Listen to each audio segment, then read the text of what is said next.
Welcome to Colonize the Ocean podcast, where we discuss oceanic colonization, exploration, and education with your hosts Adam Jewell and Brendan Traxler.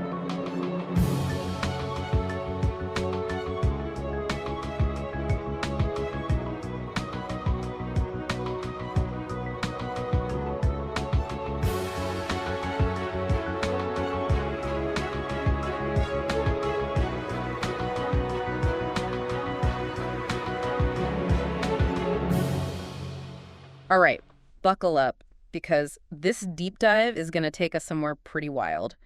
We're going underwater. Oh, you mean like with submarines and... Well, kind of, but hold on, because it's not what you think. We're diving into CalamarPark. CalamarPark? Yeah, CalamarPark. No, not a calamari theme park, although that actually, that does sound kind of fun. Right. Okay, so Sea fried. we've got press releases, we've got website info, all about this ambitious underwater research station. And our mission today is to figure out, is this the real deal? Or is this just another Atlantis myth waiting to happen? Okay, well, right off the bat, I got to say, CalamarPark, they're not messing around. They're registered with the UN Ocean Decade Network and the European Space Agency. Whoa, okay. So we're talking legit large scale. But paint me a picture here. What exactly are we talking about? Okay, so imagine this. Off the coast of Greece, we've got this network of human-sized structures all submerged beneath the waves. Okay. And we're not talking about, those cramped little underwater pods you see in documentaries. Right. This is about creating a space Right. where people can actually live and work comfortably. Okay, comfortable, human-sized. Those are some pretty subjective terms. Yeah. What makes this different from, say, a submarine or those underwater habitats we've seen, in those Jacques Cousteau films? Right. Well, this is where the design gets really interesting. One of the sources we have, it's called Undersea Station Draft Number 5, Hangar 2. It gives us a glimpse into the specifics. And what really stands out is the modular design. Modular. Think of it like Legos, Each module has a specific purpose, and they can be connected to others. So they can expand it. Exactly. They can expand it. They can adapt it over time. Kind of like the International Space Station. Exactly. They just keep adding new capabilities. That's it's pretty smart. Yeah, and especially in an underwater environment, Oh, for sure. it solves a lot of the challenges of building down there. Right. Easier maintenance and repairs. Right. If something breaks down, you can detach a module, bring it to the surface, and you can customize the station for different research needs. Oh, I see. You need a new lab, add a module. Want to expand living quarters, connect to another one. So the possibilities are pretty much endless. Okay, yeah, I'm starting to get the reasonable living concept now. It's not just about, surviving down there. It's about creating an environment where people can actually thrive. But wouldn't living underwater be, inherently risky? Of course. Yeah. Safety is absolutely paramount. Yeah. And CalamarPark's design really addresses that head on. Okay, how so? Well, the draft mentions this emergency safety zone located above the highest possible point of a breach. So, even if... Yeah, even if a module gets damaged or something. Interesting. This zone houses all the critical life support systems, and it stays above water no matter what. It's like a built-in lifeboat. Exactly, yeah. Ultimate insurance policy. Whoa. Okay, so they've got the how figured out, but why? Why go through all this trouble to build an underwater station in the first place? I mean, is it just for the cool factor? Not at all. CalamarPark has identified 12 potential user sectors. Wow. Each with its own set of goals and applications. Okay. And the diversity of these sectors, that's key to the project's long-term sustainability. All right. I'm intrigued. Lay it on me. What kind of activities are we talking about here? Well, let's start with archaeology. Imagine, you're an underwater archaeologist. Instead of these short, expensive expeditions, you've suddenly got a permanent base of operations.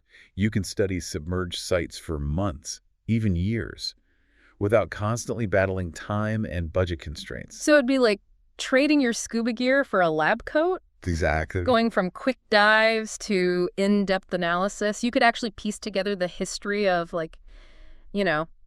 coastal civilizations in a way that's never been possible before. Yeah, absolutely. And it's not just about uncovering the past. Think about marine conservation, having a permanent presence underwater. It allows for long-term monitoring of ecosystems, Right. studying the impacts of climate change, pollution, all in real time. It's like having a finger on the pulse of the ocean. Exactly. We could track changes, identify threats. And hopefully intervene before it's too late. And what about, like, restoration efforts? Oh, absolutely. Yeah. Growing coral reefs, repopulating fish stocks, even experimenting with new ways to sequester carbon from the atmosphere. Okay, now I'm picturing CalamarPark as this underwater Noah's Ark, I like that. protecting and nurturing marine life. But let's talk about something a bit more out there. Okay. Space training, remember? Oh, yeah. That one still kind of boggles my mind. We do. I mean, how does living at the bottom of the ocean prepare you for the vast emptiness of space? Well, think about the challenges astronauts face. Isolation, confinement, extreme conditions. The need for precise procedures and constant vigilance. Those are all factors you experience underwater as well. So, by training in this underwater habitat, astronauts are essentially getting a crash course in dealing with the psychological and physical demands of space travel. Exactly. Wow. And the underwater environment, it allows them to practice tasks like EVAs, extravehicular activities, Yeah. spacewalks Right. in a setting that mimics the weightlessness of space. Okay, now I'm picturing astronauts flowing through CalamarPark, Yeah. testing out tools and techniques. It's like a scene out of a sci-fi movie. I know, right? But it's actually happening. But it's actually happening. And the crazy thing is, all these seemingly disparate activities, they're all happening in the same place. CalamarPark isn't just a research station. It's like this melting pot of ideas and expertise. Yeah, I love that. A melting pot at the bottom of the ocean. It's brilliant. You've got archaeologists rubbing shoulders with marine biologists, space trainees sharing a meal with underwater tourism guides. Who knows what kind of crazy ideas might come out of that? Right. And that's where CalamarPark's true potential lies, I think. It's not just about advancing individual fields. It's about fostering a new era of collaboration, interdisciplinary exploration. It's about breaking down those silos between science, technology, even the humanities. Okay, but let's be realistic for a second. This all sounds amazing, but surely there are challenges involved in making CalamarPark a reality. Oh, absolutely. Building and operating an underwater habitat on this scale in such a harsh environment? That can't be easy. Of course not. There are some major hurdles to overcome. Technically, maintaining structural integrity in saltwater, managing power and life support systems, dealing with potential hazards like storms and marine life. Right. These are all complex engineering challenges. And what about the human element? I mean, living underwater for extended periods. Yeah. That can't be easy on the mind or body. No, you're absolutely right. They'll need to carefully select and train personnel, provide adequate living spaces and amenities, and address the potential psychological effects of, isolation and confinement. They're essentially creating a self-sustaining community Yeah. in one of the most extreme environments on Earth. That's a tall order. It's not just about building a structure. It's about building a community, a culture Yeah, of resilience and adaptability. for sure. But if they can pull it off, Yeah, the payoff could be huge. absolutely massive. Imagine the scientific breakthroughs, the technological innovations, the educational opportunities that CalamarPark could generate. It has the potential to reshape our relationship with the ocean in some really profound ways. No question about it. We've talked about the potential benefits, the challenges, but there's another layer we need to consider. As we expand our presence in the ocean, we need to tread carefully. I'm talking about the ethical implications, the potential impact on marine life, Right. the questions of ownership and access. You're absolutely right. Those are crucial considerations as we Yeah. delve deeper into the ocean, Mm. both literally and figuratively. We need to make sure we're not repeating the mistakes of the past. We need to be mindful of the delicate balance of this ecosystem, respectful of the creatures that call it home. So in the next part of our deep dive, let's turn our attention to these ethical questions. What responsibilities do we have as we venture into this new frontier? How do we ensure that CalamarPark becomes a force for good, for both humanity and the ocean itself? I'm ready when you are. Yeah. It's really fascinating when you look at these 12 user sectors. It's like they've tapped into something much bigger.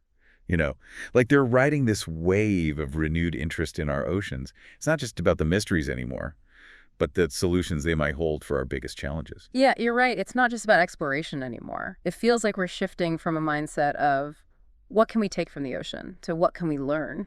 Exactly. Yeah. And that's where these diverse user sectors come in. Take archaeology, for example. Imagine you're an underwater archaeologist. Yeah. Suddenly, instead of these short, expensive expeditions, you have a permanent base of operations. You could study submerged sites for months, even years.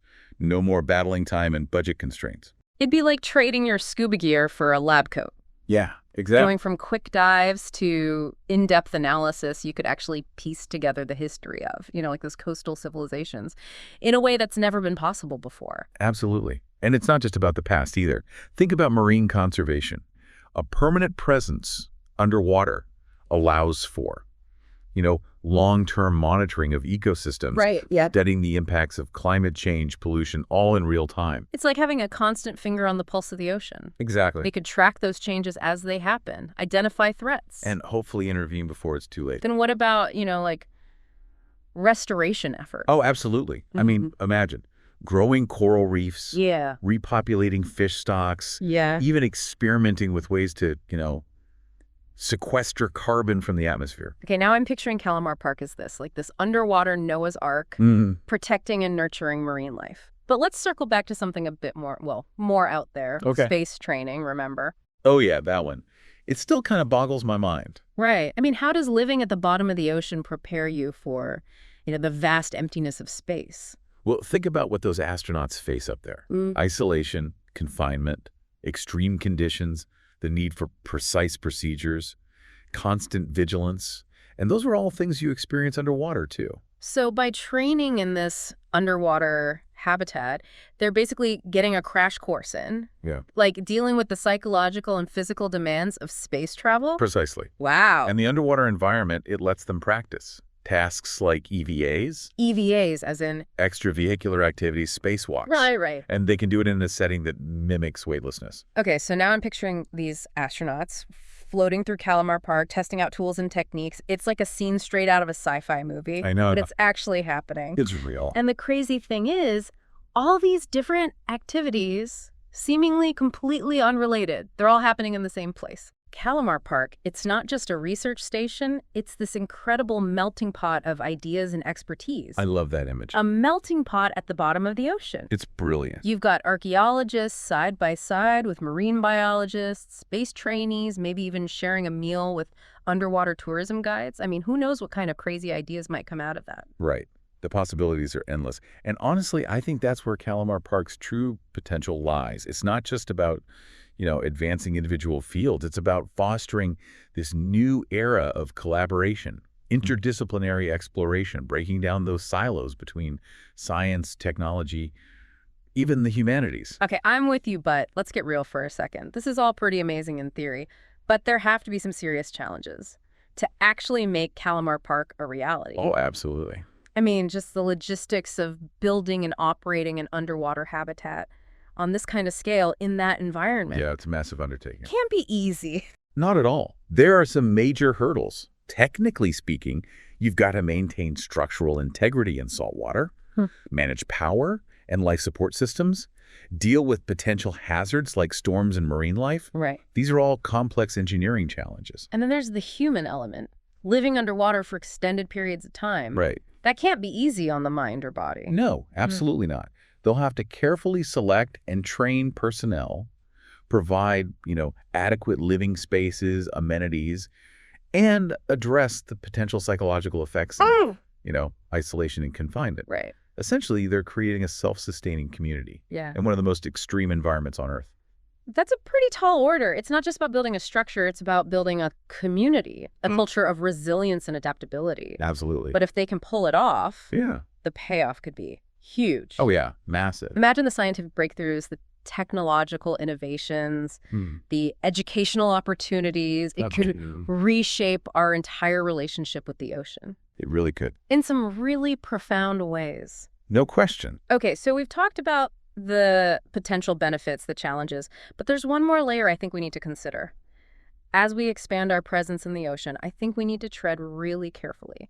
And I'm talking about the ethical implications of all of this, the potential impact on marine life, Right. the questions of ownership and access. You're right. Those are crucial considerations. Yeah. As we delve deeper into the ocean, both literally and figuratively, We need to make sure we're not repeating the mistakes of the past. We need to be mindful of that delicate balance of the ecosystem, respectful of the creatures that call it home. So in the final part of our deep dive today, let's turn our attention to these ethical questions. What responsibilities do we have as we venture into this new frontier? How do we ensure that CalamarPark becomes a force for good, for both humanity and the ocean itself? All right, welcome back to the final part of our CalamarPark deep dive. We've talked about the what, the why, the how, but now I think it's time to address the This so what? the big picture. Yeah, those big picture questions that come with venturing into a whole new frontier. Like, are we ready for this? Exactly. So let's talk about some of those ethical considerations. What are some things we really need to be thinking about as we sort of expand our presence into the ocean depths? Well, put yourself in the fins, so to speak, of a deep sea creature living in a world that's been untouched by humans for, millennia. And suddenly this massive structure appears, bringing with it lights and noises and all these strange activities. What kind of impact could that have on their behavior, their habitat, even their survival? It's a pretty powerful image, and it really highlights the potential for disruption, even with the best intentions, building and operating an underwater habitat like this. It's going to have some impact, right? Yeah. On that surrounding ecosystem. It's not just the immediate surroundings either.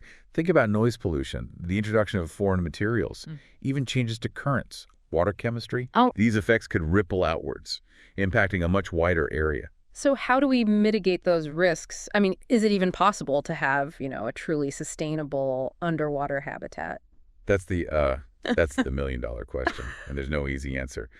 But I think CalamarPark's commitment to environmental protection, that's got to be the starting point, Right. They're talking about renewable energy, minimizing waste, even integrating the station into the natural environment. I was reading about that. They're experimenting with biomimicry, right? Yeah. Designing the structures to resemble natural coral formations. It's like they're trying to blend in rather than impose themselves on the ecosystem. And that approach extends to their research too, Right. They're committed to studying the impacts of their presence, monitoring the health of the surrounding environment, making adjustments as needed. So it's like this ongoing process of learning and adapting. It's about admitting that we don't have all the answers and that we need to proceed with caution and humility, I think. I agree. Let's shift gears for a second. Let's talk about the human side of things. Who gets to actually access CalamarPark? Who benefits from the knowledge and resources that they discover there? Yeah, those are some key questions. They get at the heart of what it means to be responsible stewards of the ocean. We can't repeat the mistakes of the past, where exploration just led to exploitation. Yeah. Where all the wealth and power ends up concentrated in the hands of just a few. Yeah, I agree. And I think CalamarPark's commitment to transparency and international collaboration, that's definitely encouraging. Open access to data, sharing research findings, involving a diverse range of stakeholders in the decision-making. Yeah, it's crucial. It's about recognizing that the ocean, it belongs to all of humanity, not just a select few. Yeah. And it's about making sure that the benefits of exploration, they're shared equitably, especially with communities who, rely on the ocean for their livelihoods and their cultural heritage. It's a delicate balance, isn't it? Encouraging innovation, exploration, but also safeguarding against exploitation and harm. It's a tough one. And that's where ethical guidelines, regulations, all of that comes in. We need to establish clear boundaries. Yeah. What's permissible, what's not, both in terms of environmental protection and social responsibility. It's like we're writing a whole new rule book for how we interact with the ocean, a set of principles to guide our actions and ensure that we're not just taking, but that we're giving back too. And that rule book, it needs to be constantly evolving, informed by the latest research, the voices of those diverse communities, and a deep respect for the interconnectedness of all life on Earth. That's a powerful thought. Interconnectedness. It reminds us that we're not just visitors in the ocean. We're part of this incredibly complex web of life that sustains all of us. And the choices we make today, they're going to determine the future of that web, not just for us, but for generations to come. Well, I think it's safe to say this deep dive has given us a lot to think about. CalamarPark is more than just an engineering project. It's a reflection of our evolving relationship with the ocean. It's a symbol of both our potential and our responsibility, I think. I agree. And as we venture into this new frontier, I think it's crucial that we proceed with our eyes wide open, aware of the challenges, the possibilities, and our hearts filled with wonder and respect for this incredible world that we're only just beginning to understand. Well said. Thank you for joining us on this deep dive. We hope it sparked your curiosity and maybe even inspired you to learn a little bit more about the ocean and the role we all play in shaping its future. Thanks for having me.